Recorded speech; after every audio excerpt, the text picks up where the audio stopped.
But I found it more than all your other albums, you know, that this was... I could hear Kelly more in this than Kelly the poet. So I need you to explain yourself.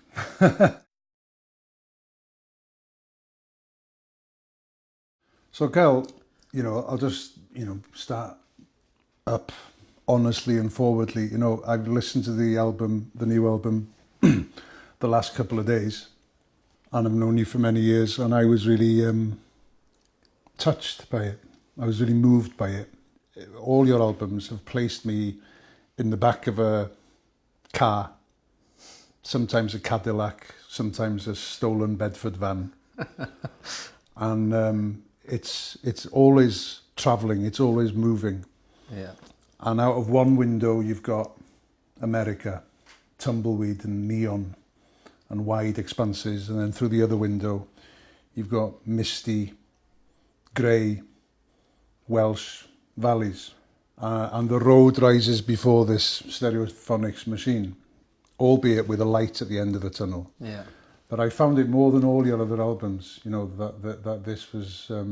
I could hear Kelly more in this than Kelly the poet. So I need you to explain yourself. Well, the tunnel is a good analogy, and I think the light at the end of it. I think the album ultimately is giving you hope. I think it's probably a record I didn't really know if I wanted to release, but I knew that the songs were kind of informing me how I was feeling, really. Right. Last September I was coming off tour, and I thought, the last show was in Brooklyn, and I didn't have writer's block or anything like that, but I did feel like I want to experience what it actually feels like to stop. Because I've been going since, well, I've been in a band since I was 12, and this has been going on for 22, 23 years, and it's been very consistent. I stopped drinking, I stopped doing everything really, stopped drinking coffee, I don't know, I just wanted to, I don't know, just needed to just find out, you know, how it felt. And it got to about November, I'd had little scraps of songs from throughout that tour, which I was trying to piece together. But they were very, kind of, when I was reading back the lyrics, I was quite shocked what I was actually reading, because I didn't sit down and say I'm going to write a song today. They were just kind of coming out through the words in my subconscious.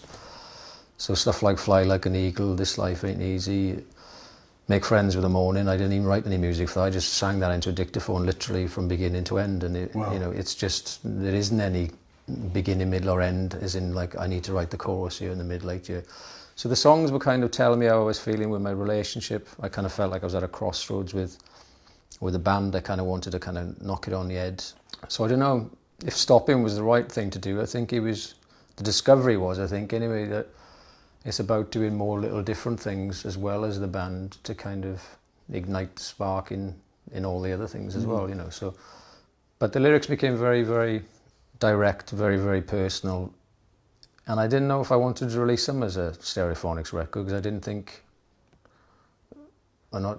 really that it was for anybody else. At the time I wrote it, it was just for me. Yeah. And then, so they needed to be heard as opposed to you needing to write them. Yeah. I needed to get it out.